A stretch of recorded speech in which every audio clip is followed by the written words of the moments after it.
नमस्कार, मैं हूं रॉय और आज के इस प्रोग्राम में एक जरूरी बात करनी है आपके संग। मनुष्य का शरीर ईश्वर ने बनाया, कोई मूर्तिकार बनाता है वैसे नहीं। अलग अलग ये हाथ, पैर, नाक, मुंह जोड़कर ये नहीं बनता। माँ के पेट से शिशु के जन्म के बाद मानव शरीर पूरी तरह विकास कर धीरे धीरे बचपन, किशोर, जवानी और बुढ़ापे में बदलता है। मनुष्य की प्रायः 100 साल की उम्र होती है। शरीर के बाहरी अंग प्रत्यंगों की तरह हमारे शरीर के भीतर भी है हार्ट, किडनी, लीवर और उनकी कार्य प्रणाली भी इंसान की सोच से परे। वर्तमान चिकित्सा व्यवस्था गाड़ी की रिपेयरिंग की तरह है। टायर, ट्यूब ये सब चेंज हो सकते हैं। अमरत्व को पा सकना लेकिन इस चिकित्सा व्यवस्था के हाथ में नहीं है। नहीं तो रविंद्रनाथ, विवेकानंद, गौतम बुद्ध, रामकृष्ण ये लोग तो आज भी जिंदा रहते मेडिकल ट्रीटमेंट की सहायता से। वर्तमान चिकित्सा व्यवस्था को फियोना पैथी अमान्य नहीं करता। उसकी अनेक उपलब्धियां हैं। अनेकों इमरजेंसी हालत में इस इलाज की मदद से मनुष्यों को मिला है उनका नया जीवन। लेकिन उसकी सहानुभूति का फायदा लेकर इस इलाज पद्धति ने इंसानों को गुलाम बनाया है कई बार। इलाज के द्वारा जितने मनुष्यों की जान इसने बचाई है उससे ज्यादा नई मुसीबतों में डाला है। वर्तमान दुनिया में प्रधान और 3 नंबर की मौत का कारण बना गलत इलाज। मौत का डर दिखाकर इस इलाज के राक्षस ने पूरी दुनिया में विनाश किया है और इंसान भी बचे रहने की चाहत में बार बार डरपोक बनता रहा है। छोटे बच्चों को जैसे रस्सी से बांधा जाए। बचपन में तो छोटा बच्चा वो रस्सी खोलकर नहीं भाग पाया, लेकिन बड़े होकर शक्तिशाली होने के बाद भी मान बैठा है कि वो इसे नहीं खोल पाएगा। उस साधारण बंधन से वो पराधीन है। मानव शरीर का आम लक्षण है बुखार। बुखार कोई बीमारी नहीं। आपके शरीर में अगर कोई जीवाणु या वायरस प्रवेश करता है और बढ़ता जाता है तो उसे मारने के लिए आपका ब्रेन साथ साथ आपके शरीर के तापमान को कई गुना बढ़ा देता है, जिससे ज्यादा गर्मी में वो सब वायरस मर जाएं। ये हमारे शरीर की अपनी क्षमता है। ये पद्धति हमारे जन्म के समय से मौजूद है। खराब वायरस को मारने के लिए शरीर की तापमात्रा तो बढ़ेगी ही। अच्छा बताइए सोचकर, अगर ऐसी कभी हालत हो तो क्या करना चाहिए? शरीर खराब वायरस को मारने के लिए बुखार नामक बंदूक ताने हुए है। वो तो आपका भला चाहता है। और आपने क्या किया? वर्तमान चिकित्सा व्यवस्था का हाथ थामकर वही बंदूक आपने भी उठा ली। कैलपॉल, पैरासिटामोल खाकर बुखार तो चला गया, लेकिन वायरस मरे क्या? वो तो और ताकतवर होकर फिर किसी रोज आपका नुकसान करेगा। उस दिन भयानक विजय के लिए आपकी तो मौत भी हो सकती है और आपकी मौत के बाद आपके परिवार के लोग सोचेंगे बढ़िया इलाज कराया होता तो हो सकता है शायद आप जिंदा होते। दवा खाने से क्यों बुखार उतरता है, अगर ये सवाल हो तो ये जवाब दूंगा, शरीर में किसी वायरस के बढ़ने से मनुष्य का ब्रेन नर्व के द्वारा खबर पाता है। जैसे तार में से करंट प्रवाहित होती है, ठीक वैसे ही मनुष्य के शरीर में लाखों करोड़ों नर्व जुड़े हुए हैं। ब्रेन शरीर को वायरस मुक्त करने के लिए शरीर का तापमान धीरे धीरे बढ़ाता जाता है। जितना शक्तिशाली वायरस उतना अधिक तापमान बढ़ता रहता है। अब जैसे ही आपने दवा खाई, शरीर में नर्व का संयोग टूट जाता है। नर्व हो गए शिथिल। जैसे कि शराब पीने से आदमी कमजोर हो जाता है, तब इंसानों के ब्रेन के पास कोई निर्देश नहीं पहुंच पाता। ब्रेन तब शरीर को ऑर्डर देता है, वायरस मर गया, शरीर का तापमान कम करो। और आप तो बहुत ही खुश होंगे, कितना बड़ा डॉक्टर है। ना, डॉक्टर तो नहीं, वो भगवान है। अगर इसी तरह हर बार आप शरीर को धोखा देंगे, याद रखिए यही आपको एक दिन ठग कर चला जाएगा। शरीर में जो वायरस बढ़ रहे हैं उसे असल इलाज की जरूरत है और आपके शरीर में इम्यूनिटी पावर ही एकमात्र उस वायरस को मार सकता है। कारण वायरस छिपे होते हैं शरीर की कोशिकाओं में और डॉक्टर की दवाएं इतने भीतर कभी जा नहीं सकती। उनका जो है आना जाना खून से होकर है। इसलिए शरीर की सहायता करे, वो खुद ही अपना रोग ठीक कर लेगा। शरीर कैसे ठीक होता है? आपका शरीर बचा हुआ है आपके दिए हुए खाने पीने की मदद से। आपका शरीर शक्तिशाली होगा प्योर खाने के माध्यम से। मुंह से जो भी खाएंगे वो किस तरह खाना हुआ? आपके शरीर के लिए वो है खाना जो कि प्रकृति से मिला है। आजकल की बहुत कंपनी केमिकल प्रोसेस्ड फूड बना रही हैं। मनुष्य भी व्यस्त प्राणी है। उन सब फास्ट फूड के प्रति मनुष्य आदी होते जा रहे हैं। इससे शरीर में नहीं जाते प्राकृतिक रूप के पोषक तत्व। अब शरीर भी इस वजह से नाकाम होता है। Diabetes, blood pressure, stone, arthritis, cancer, ये सब बीमारियां देख आप बार बार अदृश्य भगवान को दोष देते हैं। आप दौड़ते हैं एक हॉस्पिटल से दूसरे हॉस्पिटल। वर्तमान चिकित्सा व्यवस्था में 8000 उपायों से मनुष्य बीमार हो सकता है और प्राचीन आयुर्वेद शास्त्र कहता है कफ, पित्त, वायु, इन तीन का संतुलन या बैलेंस के अनुपात से शरीर में रोगों की उत्पत्ति होती है। फियोनापैथी का कहना है सिर्फ आपका बकवास खाना ही शरीर की विभिन्न समस्याओं का कारण है। ये एलोपैथी, होम्योपैथी, फियोनापैथी, इस ट्रीटमेंट की पद्धति से समझ पाएंगे हम लोग कौन सी चिकित्सा व्यवस्था कैसी है। अब मान लीजिए पेड़ का पत्ता पीला है। एलोपैथी ट्रीटमेंट तो बताएगा पेड़ के पत्ते को ऊपर से रंग कर दे या पेड़ के पत्ते को काट कर हटा दे, और होम्योपैथी चिकित्सा व्यवस्था खोजेगा उसका स्रोत, पेड़ के पत्ते के पीला होने का कारण क्या है और उसका इलाज होना चाहिए। और सबसे अंत में फियोनापैथी में है कि पेड़ के अंदर ही शक्ति है उस टूटे पेड़ की डाल को ठीक कर सके, उससे तो पत्ता हरा ही होगा। इसके बाद डाल पर फल, फूल ये सब भी आ सकते हैं। फियोनापैथी के विचार से आपके सभी रोगों का कारण एक है, आप जो खाते हैं और जैसे आप जीवन गुजारते हैं वही।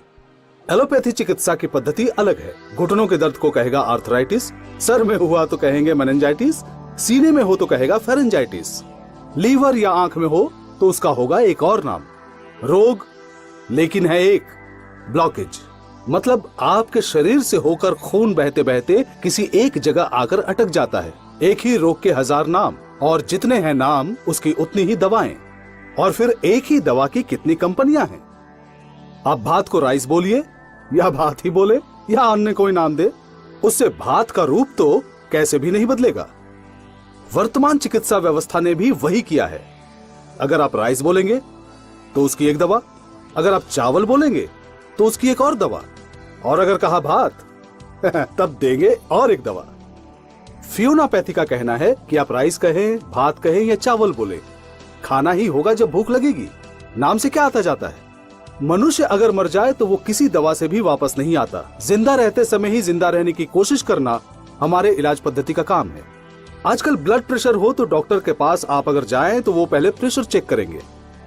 हृदय के पंप करने से रक्त की जो तरंग पूरे शरीर में दौड़ती है वो उसकी जांच करेंगे। ये शरीर का अपना मैकेनिज्म है, और रक्त के माध्यम से शरीर में खाना पीना, जिंदा रहने के सभी पोषण वो पहुंचाता है। रक्त संचालन तंत्र में या आम जुबान में कहें, रक्त जिस पाइप से होकर बहता है उसका जो प्रेशर है उसे ही कहते हैं ब्लड प्रेशर। सारे दिन अलग अलग समय आपका ब्लड प्रेशर बढ़ सकता है या कम हो सकता है। पैर के नीचे सांप देख अगर आप उछलें और उस समय अगर आपके ब्लड प्रेशर की जांच की जाए वो बढ़ा हुआ मिलेगा। ये किसी तरह का रोग नहीं है। अब मान ले कि दौड़कर आपने बस पकड़ी, ठीक उस समय आपके ब्लड प्रेशर को मापा जाए, तब भी देखा जाएगा आपका ब्लड प्रेशर बहुत अधिक है। इमोशन मैनेजमेंट इस ब्लड प्रेशर की मदद से होता है, यही इसका काम है। अगर दवा देकर आपका ब्लड प्रेशर ठीक किया जाए तब आपको इन इमोशंस की बात जो मैंने बताई वो तो नहीं रहेगा। मतलब सांप देखेंगे तो शरीर में वो डर तो नहीं आएगा, या यौन क्रिया में आपकी इच्छा भी बहुत कम हो जाएगी।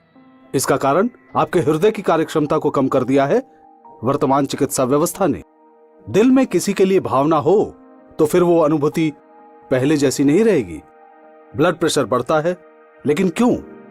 मान ले गार्डन में पाइप से पानी जाता है, आपने पाइप के बीच में पैर लगाकर उसे दबा दिया, क्या होगा? सामने की तरफ देखेंगे पानी की गति ज्यादा बढ़ जाएगी, और पीछे जहां से पानी आ रहा था वहां गति में बाधा उत्पन्न हुई तो नल के मुंह पर बहुत दबाव पड़ेगा। बहुत जोर से पाइप दबाकर रखने से देखेंगे पाइप फट सकता है, और पाइप जैसे ही फटेगा साथ साथ सब खत्म, ठीक जैसे आपके शरीर में होता है। लेकिन हाँ, आपके शरीर में ये कैसे संभव है? वहां तो कोई पाइप को दबाता नहीं है। सारे दिन आप बहुत सा गलत सलत खाना खाते हैं, दवाएं खाते हैं, ये सब खून से होकर बहता रहता है। खून की पाइप के भीतर एंडोथेलियम नामक पतला लेयर होता है। बहुत दिनों तक दवा और पैकेट बंद खाना खाकर वहां घाव बन जाता है। कारण शरीर का नुकसान करता है डाइऑक्सिन। जो सबसे अधिक मात्रा में रहता है किसी भी दवा के अंदर। और शरीर का कैल्शियम या बहुत वर्ज्य पदार्थ वहीं पर जम कर पोली तैयार करते हैं, और जितना अधिक पोली उतना अधिक ब्लड प्रेशर। और ठीक इस समय आज के डॉक्टर सब क्या करते हैं, वो पोली को हटाने का काम नहीं करके दवा देकर खून को पतला करते हैं, जिससे वो धीरे धीरे पंप करे।